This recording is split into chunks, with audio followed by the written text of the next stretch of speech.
Amy Mihaljevic tiene 10 años cuando visita un centro comercial cercano para comprar un regalo para su madre junto con un amigo.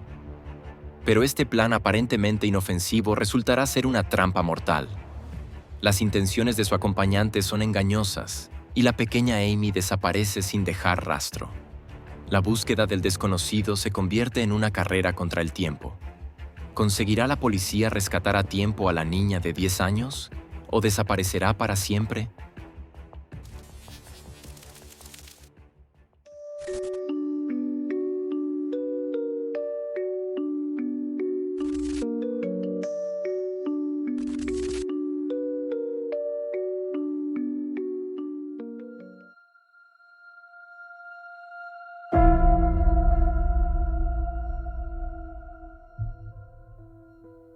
Amy Mihaljevic nace el 10 de diciembre de 1978 en Little Rock, Arkansas.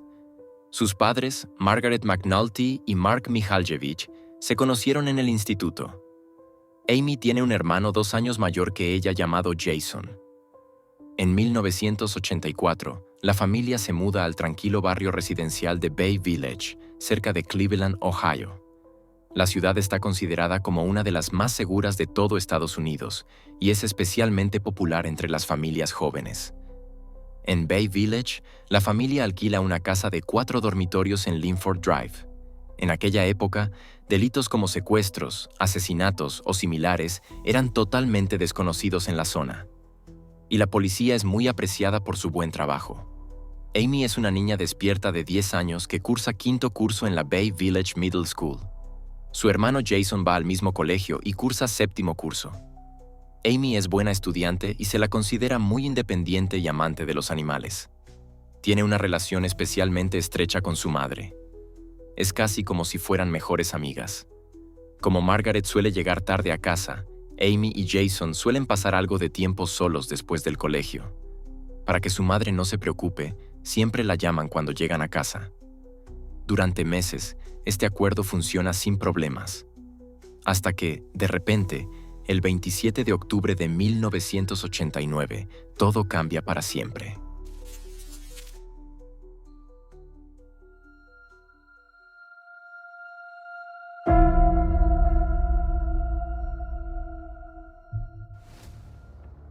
Es el 27 de octubre de 1989.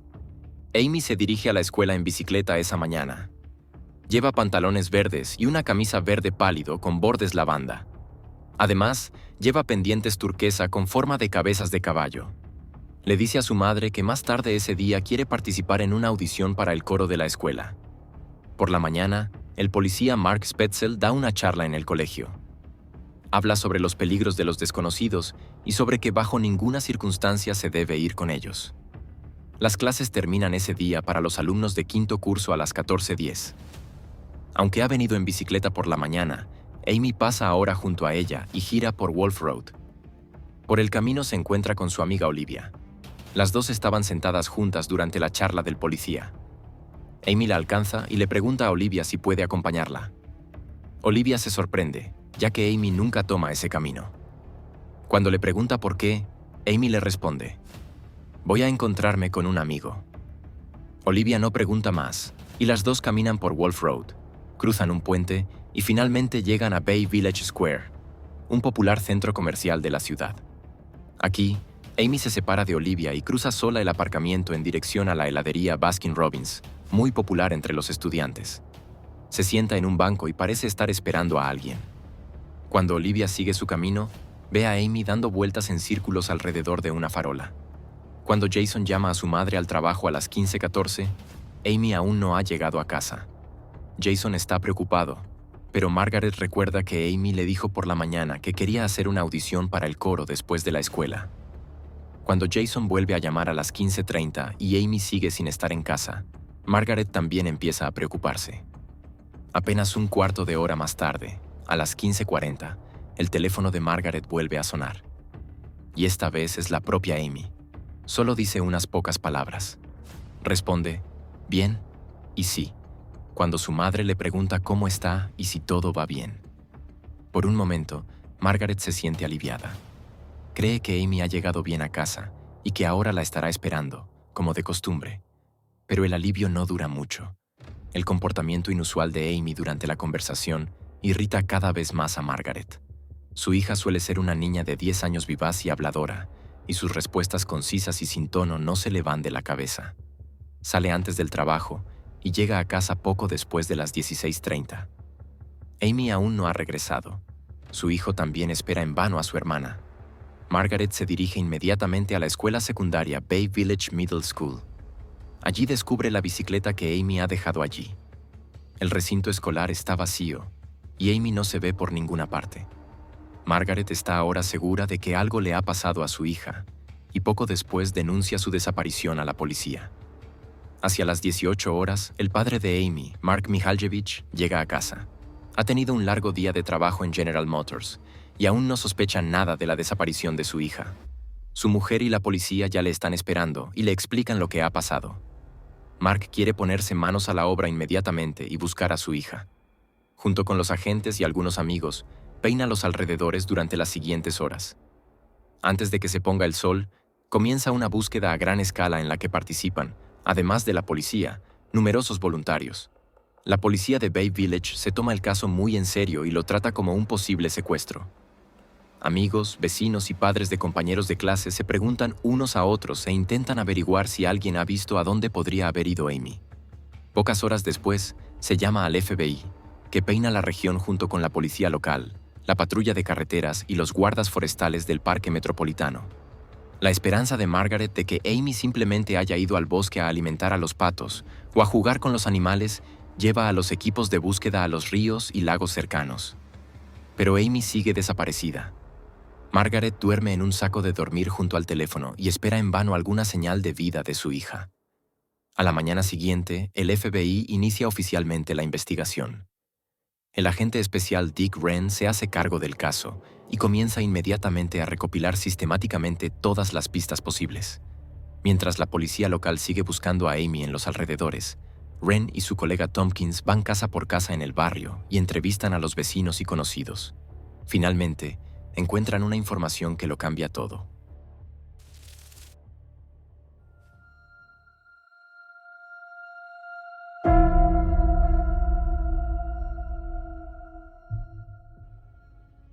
Una amiga íntima de Amy informa a los investigadores que, en los días previos a su desaparición, Amy recibió varias llamadas de un hombre. Él afirmaba ser un compañero de trabajo de su madre y que quería sorprenderla con un regalo, ya que su madre había recibido un ascenso. Sin embargo, como no sabía exactamente qué le gustaba a su madre, esperaba que Amy le ayudara a encontrar el regalo perfecto. Como se trataba de una sorpresa, le pidió a Amy que mantuviera la reunión en secreto y le dijo que seguro que ella era buena guardando secretos. Como pequeña recompensa, le prometió un regalo para ella si le ayudaba. Los dos quedan en Bay Village Square. La madre de Amy dice más tarde: «Siempre les he explicado a mis hijos cómo deben comportarse, que no deben hablar con extraños. Si un extraño les pregunta por una dirección desde su coche, nunca deben acercarse al coche. Tal y como conozco a Amy, nunca habría hecho nada sin pedirme permiso, excepto si hubiera querido hacer algo bueno por mí. Desgraciadamente, fue precisamente ese amor, esa confianza y ese deseo de cuidar de ella lo que la llevó a la perdición. El FBI está preocupado. Este hombre parece conocer detalles sobre Amy y su familia que solo podría saber si la hubiera estado observando durante mucho tiempo. Sabe su dirección, el número de teléfono y el lugar de trabajo de su madre. De hecho, Margaret ha recibido recientemente un ascenso, lo que significa que Amy no ha sido una víctima casual. Dado que las posibilidades técnicas en 1989 aún son limitadas, lamentablemente no se puede averiguar quién llamó a Amy. Si bien se podrían haber rastreado las llamadas de larga distancia, esto no es posible con las llamadas locales. Por lo tanto, la persona que llamó debe proceder de las inmediaciones. La policía y el FBI saben ahora que Amy fue vista por última vez en Bay Village Square. En solo 24 horas, los investigadores distribuyen miles de folletos en los alrededores y en las ciudades vecinas. La búsqueda se convierte en una de las mayores operaciones, en la que participan innumerables voluntarios y las más diversas autoridades. Lamentablemente, en aquella época había pocas cámaras de vigilancia, por lo que no hay imágenes de Amy y del hombre. Sin embargo, al interrogar a los testigos, se descubre que varias personas vieron a Amy y al desconocido juntos en el centro comercial. Se le describe como alto, con cabello oscuro. Algunos testigos estiman que tiene entre 25 y 35 años, otros entre 35 y 45. Un testigo afirma que el hombre llevaba gafas, mientras que otro dice que no las llevaba. A partir de estas declaraciones contradictorias, se elaboran finalmente dos retratos robot que se hacen públicos. Los investigadores sospechan que el autor vive solo o se muda a menudo y que cambia frecuentemente de trabajo. Pasan las semanas y todas las búsquedas de Amy resultan infructuosas. El caso recibe gran cobertura mediática, con la esperanza de que alguien reconozca al hombre y pueda proporcionar pistas. Pero incluso el 11 de diciembre, el 1º cumpleaños de Amy, pasa sin que haya señales de vida de ella. Para la familia es un momento especialmente difícil y su esperanza se desvanece cada día más. Tendrán que pasar casi 2 meses hasta que sepan lo que le ha ocurrido a su hija.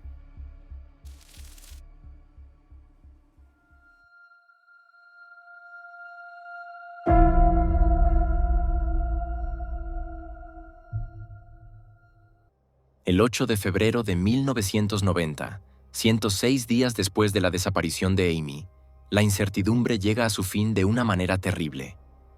Esa mañana, una mujer que hacía footing cerca de la carretera comarcal 1181, en el condado de Ashland, descubre el cadáver de Amy. Amy yace boca abajo entre unos arbustos. Se informa a los sheriffs del condado de Ashland y al FBI, y poco después se acordonó el lugar del hallazgo. Rápidamente se determina que se trata efectivamente de Amy. Todavía lleva puesta la ropa que vestía el día de su desaparición. Y pronto queda claro que probablemente murió poco después de su desaparición. La autopsia realizada por la forense confirma que Amy había comido al menos una vez antes de morir. Su cuerpo presenta graves lesiones. Faltan algunos objetos que Amy llevaba consigo: un pendiente, sus botas, su mochila y un cuaderno. Los investigadores sospechan que el autor del crimen se quedó con estos objetos como trofeos. A unos 300 metros del cadáver de Amy, la policía encuentra una cortina verde oscuro y una manta clara. Es posible que estos objetos se utilizaran para envolver el cuerpo de Amy o para transportarlo. Además, en la ropa de Amy se encuentran fibras doradas que proceden de las alfombrillas de determinados modelos de automóviles de General Motors. Aunque nadie vio a Amy subir a un coche, los investigadores ahora creen que el autor del crimen debió transportarla en uno. Otra pista cerca del cadáver es un trozo de cinta adhesiva con 3 pelos pegados que no pertenecen ni a Amy ni a nadie de su familia. Lamentablemente, la tecnología de entonces aún no era lo suficientemente avanzada como para crear perfiles de ADN sin raíces capilares, por lo que estos pelos no sirven de mucha ayuda a los investigadores. Aunque no se puede afirmar con certeza si el cuerpo de Amy fue abusado, la policía pronto comienza a buscar específicamente a un posible delincuente serial. En su perfil del autor, los investigadores lo describen como alguien que a primera vista parece cuidado, pero que vive socialmente aislado. No pertenece a la corriente principal, no es un ciudadano normal. El agresor se describe como alguien a quien le cuesta hacer amigos, sobre todo con mujeres, y que a menudo es percibido por sus conocidos como extraño o difícil. Según la policía, es poco probable que tenga una relación estable, posiblemente incluso viva con sus padres, y es probable que el agresor haya experimentado un gran cambio en su vida poco antes del crimen. Este cambio podría haberse manifestado en su comportamiento, su aspecto o su personalidad. El agente Wren dice que podría haber empezado a beber mucho o haber dejado de beber de repente. También podría haberse unido a una secta o a un grupo radical. Para la policía, todo apunta a que en otoño de 1989 le debió de pasar algo a este hombre que le llevó de la fantasía a la acción. Sin embargo, a pesar de la intensa investigación y del detallado perfil del autor, la policía no recibe ninguna pista útil. En noviembre de 2006, se hace público que más chicas jóvenes han recibido llamadas similares a las de Amy. Al menos 3 chicas, todas de North Olmsted, un suburbio cercano, informan de que recibieron una llamada de un hombre poco antes del secuestro de Amy. Al igual que con Amy, se hace pasar por un conocido de los padres y las invita a ir de compras para comprar un regalo. Llama la atención que los números de teléfono de todas las familias no figuraban en ninguna lista, pero el autor de la llamada los conocía. Por lo tanto, está claro que Amy no era el único objetivo. Parece haber sido un plan calculado que finalmente funcionó con Amy. La policía sabía desde hacía tiempo que se habían producido las otras llamadas. Pero en 2005, Un agente retirado del FBI se puso en contacto de nuevo con las otras chicas para averiguar si recordaban haber visitado el Lake Erie Nature and Science Center, un centro de futuro que Amy también visitaba a menudo. En aquel entonces, en la zona de entrada había un libro de visitas en el que muchos de los niños escribían su nombre y dirección. Algunas de las niñas afectadas recuerdan haber firmado, lo que podría haber dado acceso al agresor a sus datos personales. Sin embargo, no está claro si Amy también firmó en el libro. En diciembre de 2006, los investigadores toman muestras de ADN de varios sospechosos. Entre ellos se encuentran conocidos delincuentes sexuales y algunos vecinos de Amy que ya son conocidos por la policía por delitos similares. Sin embargo, ninguno de estos sospechosos parece ser el autor del crimen. La lista de sospechosos se reduce. De miles de personas, al final quedan menos de 2 docenas en la lista. La policía está convencida de que uno de ellos es el asesino de Amy. 2 de estos sospechosos destacan especialmente. Uno es un joven de Fairview Park que participó como voluntario en las primeras operaciones de búsqueda.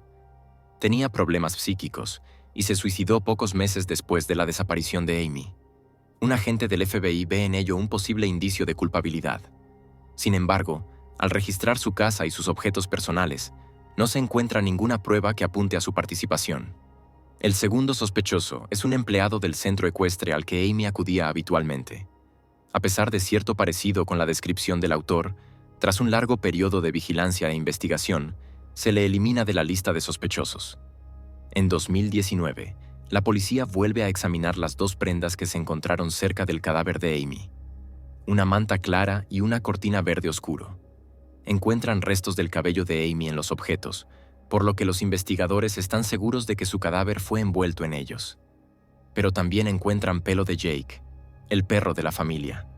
O bien Amy tenía ese pelo en su ropa, o los objetos proceden de la casa de la familia. La madre de Amy cree que es muy posible que las 2 cosas procedan de su casa, pero no se explica cómo pudieron haber sido sustraídos. En cualquier caso, Amy salió de casa el día de su desaparición sin ellos.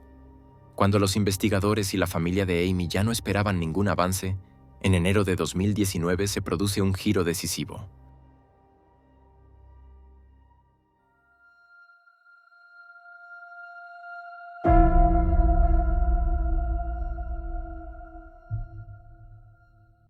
En enero de 2019, la policía recibe una pista. Una mujer llama y expresa su sospecha de que su exnovio, Dean Runkle, podría ser el asesino de Amy. Dean, que en el momento de la desaparición de Amy trabajaba como voluntario en el Lake Erie Nature and Science Center, encaja en muchos aspectos con el perfil. Es originario de New London, una pequeña localidad cercana al lugar donde se encontró el cadáver de Amy, y conoce muy bien la zona. Gracias a su trabajo en el Centro de Ciencias Naturales, habría tenido acceso al libro con las direcciones. Dean Runkle también tiene un pasado llamativo. Nació en una granja y creció en una casa rural que se incendió en 1950, el mismo año en que murió su hermana gemela. Más tarde, estudió pedagogía con especialización en biología y en 1967 comenzó a trabajar como profesor en la escuela secundaria Sailor Way Middle School de Vermilion. Desde el principio se le describió como un profesor excéntrico que mantenía un estrecho contacto con sus alumnos. En su aula había montado su propio zoológico escolar. En 1982 había acumulado una boa constrictor de 3 metros de largo, un perro de la pradera llamado Susie, un acuario con pirañas, un hurón e innumerables hámsters y ratones de campo. A algunos alumnos los llamaba sus ayudantes y les permitía quedarse con él después de clase y los fines de semana para ayudar a limpiar las jaulas y alimentar a los animales. Él mismo diría más tarde: "Cuando llegué al colegio, había un muro. Los alumnos por un lado, los profesores por otro. Conseguí derribar ese muro. De esa manera, llegué a conocer realmente a los niños y ellos me conocieron a mí, y así nos entendimos mutuamente". Pero también era conocido por grabar y fotografiar a sus alumnos y revelar él mismo las fotos. Aunque para muchos de sus alumnos era una persona inspiradora, algunos de ellos también recuerdan momentos inquietantes. Una antigua alumna cuenta que a menudo le lanzaba miradas intensas en clase y que se sentía observada en cuanto él entraba en el aula. Me miraba fijamente. Era más que inquietante. Era como si un animal se diera cuenta de que entrabas en una habitación. Tenía algunas chicas con las que era especialmente cercano, como la que se sentaba delante de mí. Lo vi inclinarse para susurrarle algo al oído. Otros cuentan que era especialmente insistente con las chicas y hacía comentarios sobre su aspecto y su ropa. Una alumna dice al respecto: «Es uno de esos hombres con los que te sientes incómoda cuando estás a solas con él». Hacía comentarios sobre la ropa de las chicas. Recuerdo que le dijo a una chica que llevaba una falda corta que no era apropiada, pero que se alegraba de que la llevara en su clase. Otra alumna cuenta que una vez él dijo que había congelado un gato en nitrógeno líquido y luego había destrozado su cuerpo. Pero también cuenta que de niño le pegaban y que, cuando más tarde una alumna se quedó embarazada, él dijo que le gustaría ser el padre del niño. Cuando uno de sus alumnos se sienta con él en su coche, Dean hace insinuaciones extrañas y comenta que el salpicadero de su coche parece un par de pechos. A finales de los años 80, Dean Runkle dimite inesperadamente de su puesto y se muda con sus padres. A sus colegas les dijo que tenía que irse por motivos de salud. A la administración y a los alumnos les cuenta diferentes historias, que van desde la mala alimentación durante un safari en África hasta una enfermedad sanguínea que contrajo al cortarse la mano con un coral.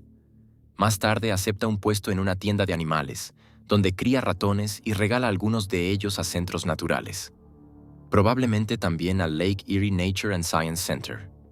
Dean Runkle vuelve más tarde a la enseñanza, vuelve a montar un zoológico en su aula e invita a los niños a ayudarle después de clase. En 2003, finalmente vuelve a dimitir y abandona su puesto sin dar ninguna explicación. Ni siquiera solicita su pensión y se retira por completo.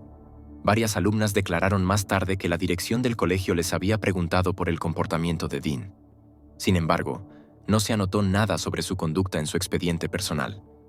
La exnovia de Dean Runkle, que se presenta ante la policía en 2019, informa de que ella y Dean vivían a solo 2 kilómetros del lugar de los hechos en el momento de la desaparición de Amy. La noche del secuestro de Amy, él se comportó de manera extraña. No volvió a casa y la llamó a las 22 horas para preguntarle si había oído algo sobre la desaparición de Amy Mihaljevic y si había alguna novedad. Pero en ese momento aún no se había hecho pública la desaparición de Amy. La noticia no se hizo pública hasta aproximadamente una hora después. La novia también informa de que ella y Dean habían estado varias veces en el condado de Ashland, la zona en la que más tarde se encontró el cadáver de Amy y donde Dean también creció. Además de estas declaraciones, hay más indicios que apuntan a Dean Runkle como autor del crimen. No solo se parece mucho al retrato robot, sino que en ese momento también conducía un Golden Grand Prix, cuyos tejidos y alfombras interiores estándar coinciden con las fibras que más tarde se encontraron en la ropa de Amy. Esto también concuerda con el hecho de que varios testigos informaron de que había un coche dorado aparcado frente al centro comercial cuando Amy se reunió con el hombre desconocido. Un testigo incluso ha declarado que vio a Amy subir al coche. Cuando más tarde le muestran una foto de Dean Runkle, está convencido de que es el hombre con el que vio a Amy ese día. El día en que se descubre el cadáver de Amy, el FBI coloca a un agente en un cruce cercano para anotar las matrículas de todos los coches que pasan. Se asumió que el autor del crimen podría volver al lugar de los hechos para observar la investigación desde cierta distancia. Y, efectivamente, entre los registros se encuentra la matrícula de Dean Runkle. En 1991 vendió su Golden Grand Prix, y el coche fue posteriormente destruido en un desguace, por lo que, lamentablemente, nunca se podrán examinar las huellas de ADN de Amy. En noviembre de 2019, pocos días después del 30º aniversario del secuestro de Amy, Dean Runkle acude voluntariamente a la policía y es interrogado exhaustivamente. El detective encargado del caso afirma más tarde que Dean hizo declaraciones muy sospechosas. Dean afirma que 1989 y 1990 fueron una época oscura para él, y sostiene que tal vez se encontró una vez con Margaret, la madre de Amy, en un bar. Cuando se le preguntó si había llamado a Amy antes de su secuestro, respondió que era posible, pero que, de ser así, solo podría haber marcado un número equivocado. Sin embargo, también dice que tal vez confundió la voz de Amy con la de su madre por teléfono. Una declaración poco creíble, ya que es difícil confundir la voz de una niña de 10 años con la de una mujer adulta. Cuando se le pregunta si Amy estuvo alguna vez en su coche, primero responde: «No lo creo». Y cuando el agente le vuelve a hacer la pregunta dice: «Vale, pero no sé cómo habría sido exactamente la situación».